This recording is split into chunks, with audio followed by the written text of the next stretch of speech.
Welcome to the Real Film Nerds Podcast.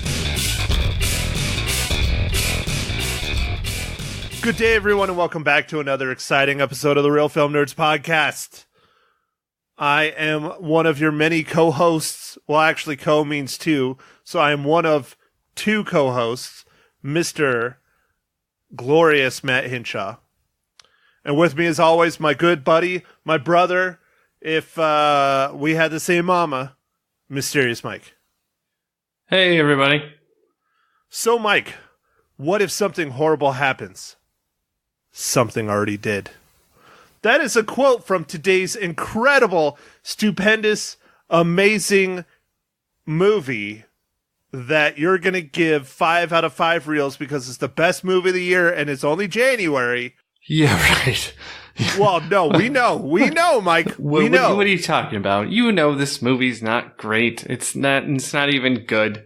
But you're just trying to hype it up. You're trying to get a reaction out of me, and it worked. So, there. Good. I'm glad it worked because I know how much you love your boy, Mr. Keanu Reeves. Yeah, I like Keanu Reeves and, like his last few movies, like the John Wick series. But, yeah, this movie's not so great. See, you're getting way too specific. I'm not even talking about movies. I'm talking about if you had that one cheat guy, it would be Keanu Reeves. Admit it, it would. One cheat guy? Yeah. If you ran across cheat him on my spouse with Keanu Reeves? Yes. Oh. No, I don't think he's pretty enough. Really? That's surprising. I figured you'd be all about that. You'd want to make him happy because he's always so sad. He is always kind of sad. He usually plays kind of a sad character. Well, we're not even talking about characters. We're talking even in real life. He's always sad. Oh. Poor bastard. I don't know. Anyways, all right, Mike. So go ahead and do it. Give us the rundown for the hot garbage Keanu Reeves movie, Replicas. All right. So, yeah, we're talking about Replicas. It was directed by Jeffrey Nachmanoff. Writers Chad St. John, Stephen Hamill. It's starring Alice Eve, Keanu Reeves, Emily, Alan Lind, Thomas Middleditch, John Ortiz. And the synopsis of this movie is: a daring synthetic biologist, after a car accident kills his family, will stop at nothing to bring them back, even if it means pitting himself against a government-controlled laboratory, a police task force, and the physical laws of science. All right, Mike. So we have a very important thing that I need to ask you that I should have asked before we introduced the movie, but I just kind of rolled into it. Mike, what are you drinking today? Oh, I'm drinking. It's a beer from the Midwest. It's called Cow. Hold on, I gotta look at it real quick. It's in a koozie. I gotta pull it out. That's what she said? Yes, that's what she said. I don't know if that works. It was in a koozie and I gotta pull it out. Yeah, maybe. Depends what you call what you think of as a koozie. Yeah, it's called Moon Milk. Like moon milk? Yeah. Well, that doesn't sound like a beer. It sounds like a really terrible, rotten milk that's been floating around in zero gravity for a while. Well, And also hasn't been visited since the 70s. Oh, no, wait, sorry. Moon Man. And it's from It's from New Glarus Brewing Company out of Wisconsin. All right. So I will go ahead and recite what I am drinking. I am two-fisting it today. Oh, yeah? Two-fisting? Wow. What's the occasion? It was an incredible Monday at work, like always. Oh, somebody has a case of the Mondays, huh? Oh, fuck you. I just had to get that out. I know, but I had to get that out. I hate it when fucking people say that, even though it's from a great, incredible movie that we need to do for a legacy cast. Yeah, I love Office Space. God damn it. I hate that when people say that shit.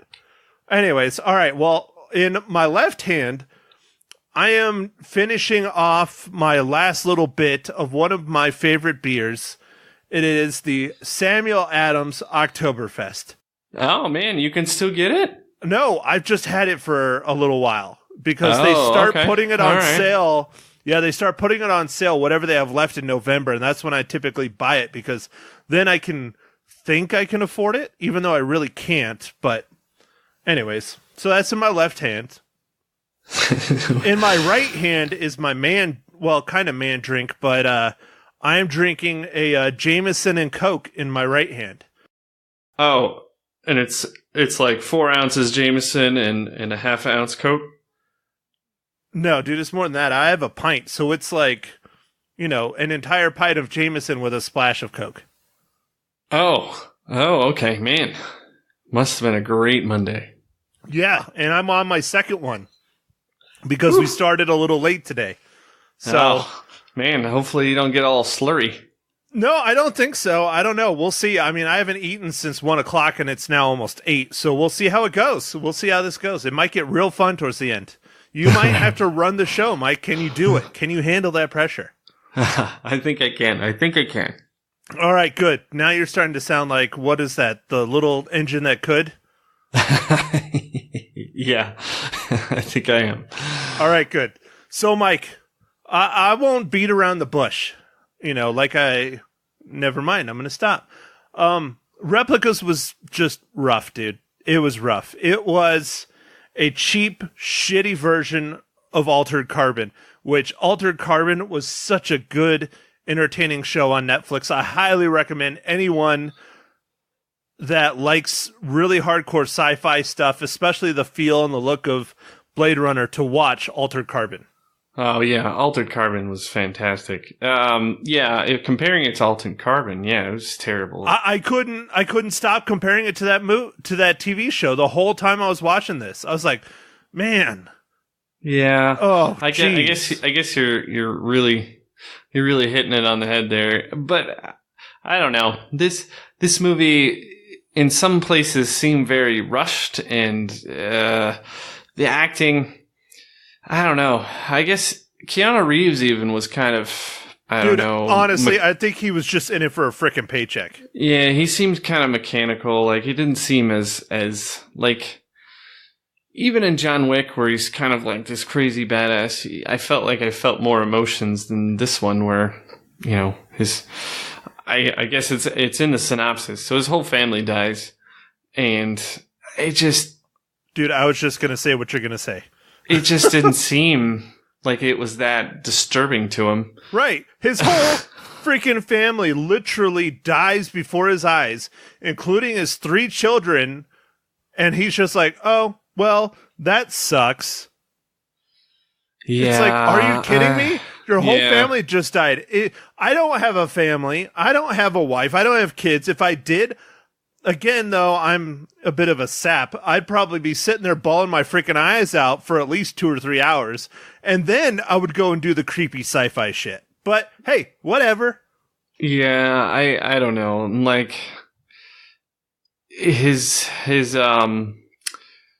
wife, and well, it's mostly his wife when later on in the movie, she just didn't seem very, it's just not very believable on that stuff. And then the evil boss guy was like cartoony kind of. Oh God, yeah. He was stereotypical for sure. Yeah, it was just weird. I don't know, like the guy that's in Silicon Valley, he was more he was more believable in all the stuff he's in it, but he's not in it the entire, like, I guess he's a co-star. His acting was probably the best in this particular instance. I've always enjoyed him on Silicon Valley. He's always done a good job. I could really live without the stupid Verizon commercials he does, but I don't watch TV that often, so it doesn't really bother me that much. But to hit off one of your earlier points, Alice Eve, who plays Keanu Reeves' wife in this movie, she's not a horrible actor. She's not going to win an Oscar anytime soon, but she's not horrible. And she was so bad in this movie. But so was Keanu Reeves, and so was just about everybody else. It just seemed like a paycheck movie. It really that's how it came across to me. Yeah, do you think, I think I'm going to have to lean on the director. I think this was part of the direction. I think this is the way he wanted them to be portrayed. I don't know. Other than that, I couldn't tell you why it was so bland and blah. I don't want to get into it too much because it'll start getting into spoiler territory, but I'll phrase it this way. The story of this movie really seemed like it couldn't make up its damn mind. It was one thing, and then it was another thing, and then it was another thing.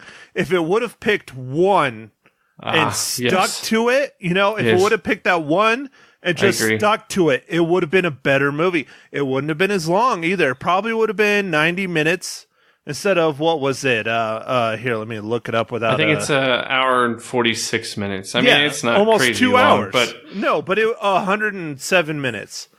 So, I don't know. Yeah, an hour and 47 minutes. Yep. It just felt so freaking long to me. It really felt so long to me. This movie did.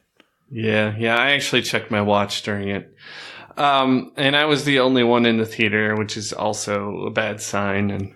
Well, I went to the first showing on Thursday last week with a friend, and she is a huge fan of Keanu Reeves, and she definitely rated this film higher than I rated it, but I was disappointed coming out, and she was like, well, it was not great, but again, it's my boy Keanu, so you can't hate on the Keanu, so. Yeah, I don't know. There's some parts of the movie that were kind of interesting questions, and without giving away too much. And that's always something. I don't know. They're tough questions, so it's always interesting to see how somebody would do, or what somebody would do put in certain situations like this movie presents. So I don't know. I guess I kind of like some of that stuff.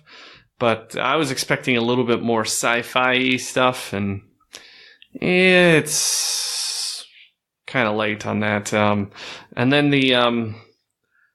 there's some scenes that are kind of Minority Report-ish, but they're not. I didn't even think they were that well done, especially in the beginning. Speaking about tough questions, how does Replicas relate to the Marvel Cinematic Universe?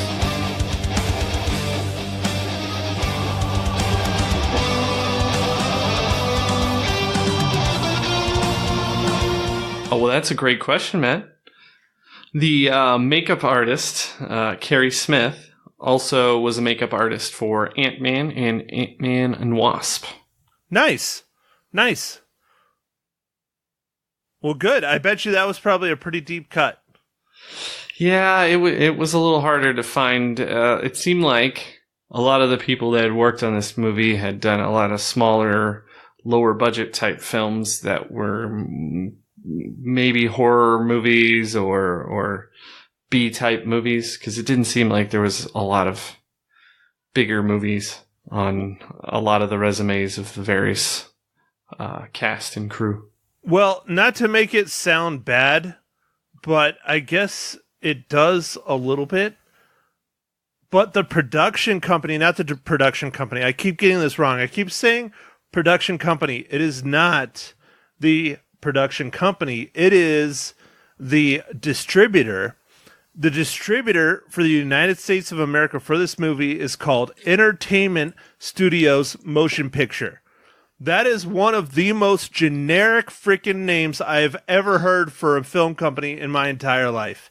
And what's interesting, though, is when you look at their history, they have a decent history of films. I just don't ever remember seeing their name pop up so predominantly. It really kind of caught me off guard. I was like, man, this is a crackerjack company. But their second most popular movie that they released was Hostiles. And I enjoyed Hostiles. That was a very good movie. Another film they released that I didn't see, my mother saw and my dad saw because they lived during this time period, was Chappaquiddick. I wanted to see that. I'm waiting for it to hit the Netflix. Oh, actually, I think Chappaquiddick you can stream on Amazon Prime right now. Oh, nice. Perfect. So, but they have some legitimate, pretty well-known films at the top of their list as their distributors. So maybe I've just never seen their logo pop up such predominantly before. But when it popped up and I was in the theaters, I was like, wow, that is freaking generic. Yeah. Well, I don't think I noticed that when it was starting, but you know. Oh, I had a good laugh. I know it's fucked up, but I had a good laugh. So anyways, all right, Mike. So let's go ahead and warn our listeners. We are now at the time where we are going to spoil the hell out of Replicas. I personally do not recommend you see this movie, even on Netflix. I say go ahead and let this one go by the wayside. But if you do intend seeing it, go ahead and turn this guy off until after you see it. So, Mike, go ahead. Let's start it off. I'll let you kick it off. Let's go with some spoilers. Okay, so the first thing I'm going to mention in this movie, which was extremely odd to me, is at first I thought this movie was about trying to get like consciousness into a machine and true. They had a phrase that they kept saying. Anyway, like for artificial intelligence to kind of be like self-aware, and they're implanting in someone's brain, essentially, kind of Frankenstein-esque, into a robot. And then it changes into some stuff with cloning, and you're like, what in the hell? And then they're like, well, we're going to combine the two, and you're like, okay, what? Right, so, that's exactly what I was alluding to earlier before the spoilers, is how yes. I feel if this movie would have picked one, it would have been a much better film. I like the idea. Again, it's very Altered Carbon-esque, but it is kind of its own thing. Just do the story of Keanu Reeves' character, his whole family dying, having to make the choice to clone them, and then having to figure out how the hell to get their consciousness into the clones so that they don't realize that they are clones. That's a good movie as it is. Well, not good, but it's a good story as it is. On top of it, they threw this whole frickin', government robot consciousness into a mechanical being kind of thing. And I was just like, really? Like, you didn't have enough with before. Like, I would have loved... Okay. I don't want to take control of this, but I'm going to say this was one of my favorite parts of the film that I really think they should have gone farther with, and they didn't. They dropped the ball. The part where the clones wake up, they're moving about the house, they're doing their thing, and they can't do simple little tasks. Like, the kids are trying to make cereal and milk, and there's just shit everywhere. They're spilling the cereal everywhere. The milk is everywhere. They're eating the cereal with their hands. I thought that was great. Give me more of that. They didn't address any of that. They kind of just brushed it off. And again, if you weren't paying attention, you wouldn't have even noticed that. And then the wife, she's going out for her morning run or whatever, and she starts rubbing her stomach where she was killed, where the stick went through her chest or stomach or whatever and killed her. Fantastic. That is a great movie right there. Leave it. Let us deal with all of that. Let us process all of that on how a clone whose consciousness, came into being in this new character, and they're dealing with all the shit they had to deal with in death and everything else. That's a great movie. Leave it at that. Yeah, and one more thing that they just had to throw in. They only had enough room to clone 3 out of the 4, so we're going to have to let one go. Well, okay. Here's my argument with that. This is just stupid because if they would have been paying attention, the company, they would have noticed 3 of their $1.8 million cloning boxes missing. Not 1, not 2, 3. They had more in the lab. They cut to scenes where there's more in the lab.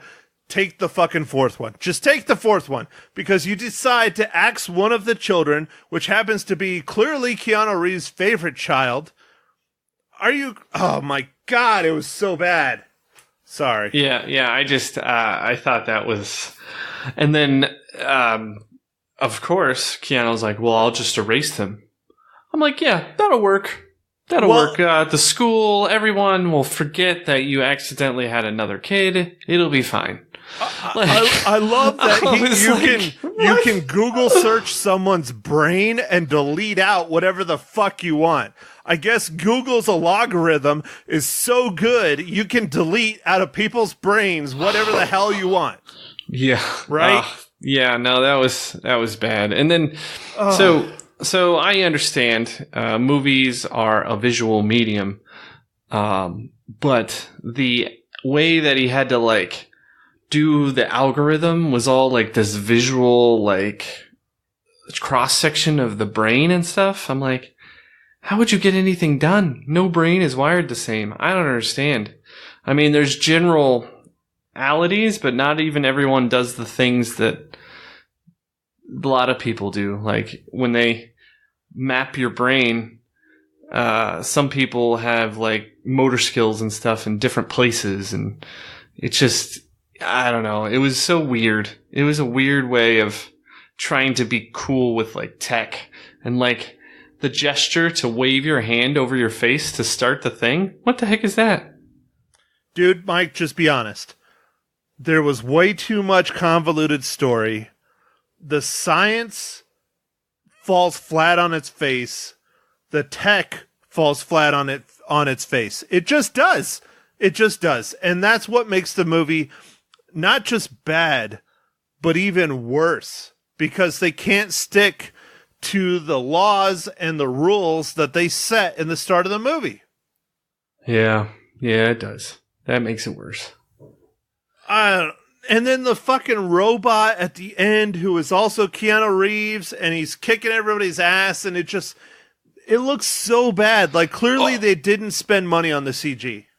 Oh, yeah, and Matt, what did you think about the, happy wrapped up ending? What the hell?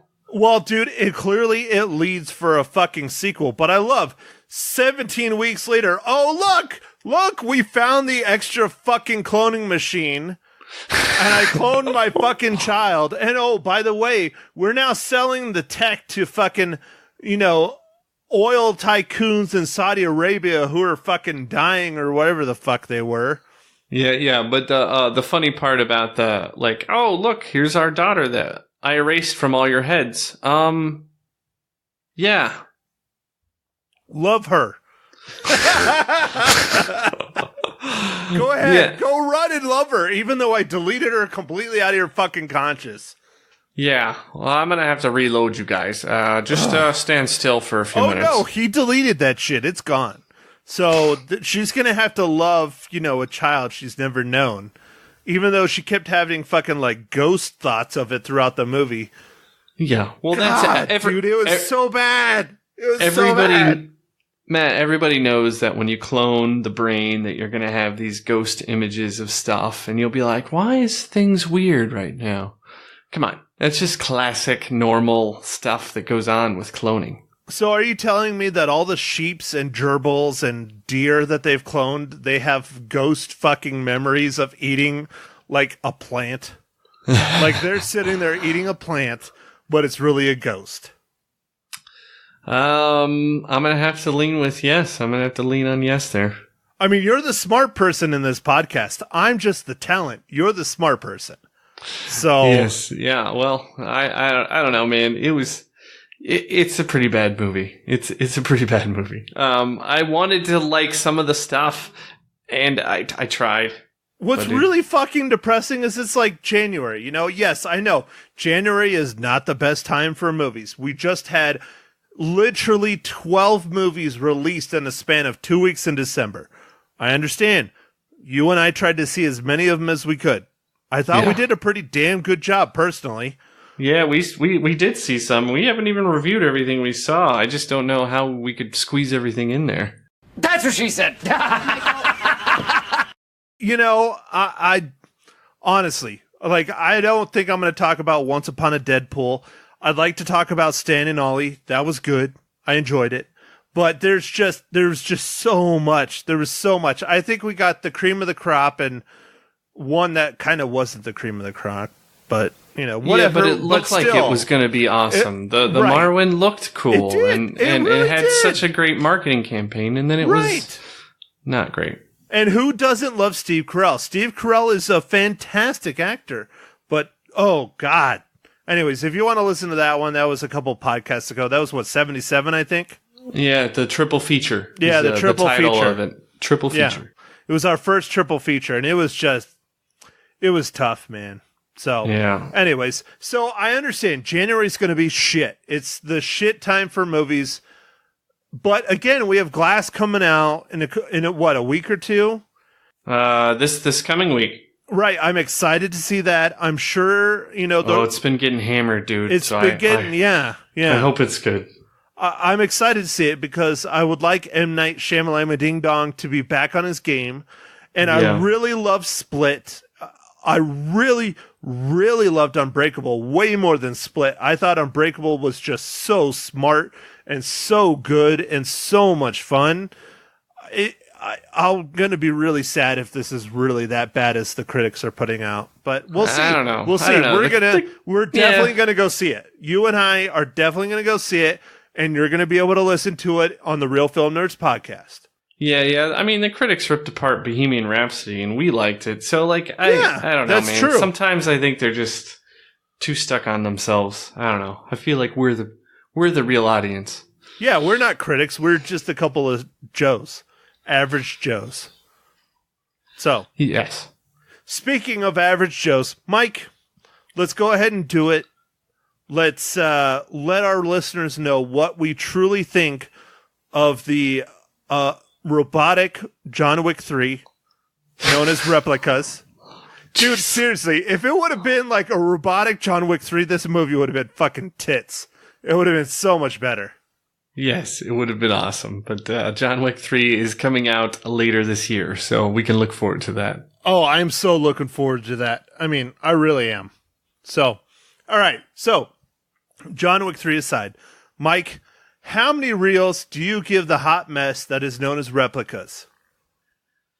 I think I'm going to give this 2 reels. And I wouldn't recommend you really seeing this unless you're really bored. Because it's just not very well done. And it's got a lot of... they just didn't know what they were trying to do, really. The story's kind of all over the place. All right, so Mike, I think we're going to have to stop doing this podcast right now because are you giving it 2 reels too? I'm giving it 2 reels as well. I had parts that I enjoyed.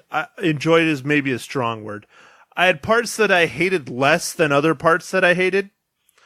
I don't think it was the super extraordinary hot garbage, but it definitely is not worth going to the theaters. I'd say it's not even worth watching on Netflix unless you literally have nothing else going on. Yeah, and I guess if you like Keanu Reeves, you can see it, but it's not a very good performance from him. Really, the only guy who's good is the Silicon Valley guy, which I keep forgetting his name. Tom Middleditch, yeah. Yeah, Tom Middleditch. And why not just go watch freaking Silicon Valley if you want to see him? He's fantastic in that show. Yeah, dude, this is a rough one, man. I can't recommend anyone to see it. If you want to watch something that's similar to this, that's a hell of a lot better, it's a hell of a lot longer, but it deals with a lot of the same kind of things in concept, go watch Altered Carbon on Netflix. That was a great show. I think that is an underrated show. I know it hasn't gotten a whole lot of, talk up, and it has been out for a while, but it did get cleared for a season 2. I really liked that show. I thought it was fantastic. The story was good. The acting was decent. The sets are fantastic. I mean, they really did a good job, especially just for a Netflix show. It's on the level of Blade Runner. It really is. It feels a lot like Blade Runner. Yeah, it's really that. good. Yeah, Altered Carbon was really good. I really liked it. And the sets were amazing. It was the production, man. I think they spent a lot on that movie, but that show, but it was awesome. So, dude, it paid off, man. They're doing a season 2, and I'm excited for season 2 because you know who's playing the main guy in it, right? No. Did they change? Oh, because he changed sleeves. Yes. Nice. I don't remember his name, and I'm not going to look it up because I don't want to make noise on my keyboard. But the gentleman that plays Falcon in Avengers is going to play the main character in Altered Carbon season 2. Oh, okay. And he's a pretty big name. He's a pretty well-known actor. And that, I think, is going to be just great. I'm really looking forward to season 2. I really am. Yeah. I was surprised about the show because it kind of had a decent trailer on Netflix, but I was like, I don't know.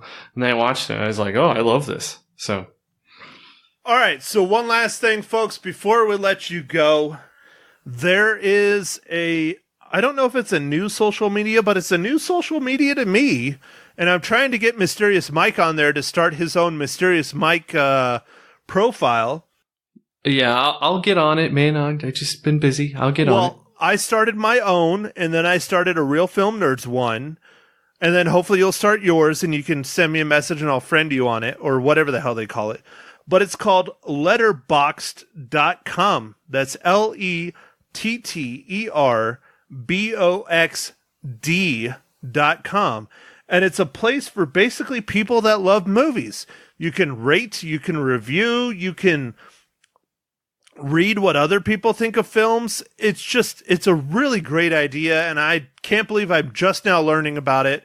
But I've started an account for, myself. I started an account for this podcast, and Mike is going to start an account, hopefully, and, go on there and you'll be able to see what movies we've reviewed and when we saw it. It's cool. Join on in. Yeah. I'll be looking at it and signing up here in this next couple days. Just been pretty busy. So. Well, I understand. And it's not like Facebook. You're not going to get a whole bunch of crap of baby pictures and, hey, look, my dog, is awesome. And, oh, look, this political. No, it's nothing but movies and movie reviews and ratings. You mean they don't have hash brown avocado toast? No, not that I've run across, unless that's a movie. If there's a movie that is hash brown avocado toast, then it's on there. But if it's not a movie, it's not. All right. Well, I was just talking about how people always take pictures of their food and post it. I don't know if it's necessarily on Facebook, but they do on all kinds of things. So whatever. Instagrams and I don't know if they do the tweet faces and the Snaptics. Yeah, I'm not sure. I'm sure they do. Well, anyways. All right, Mike, I don't know if I have anything else.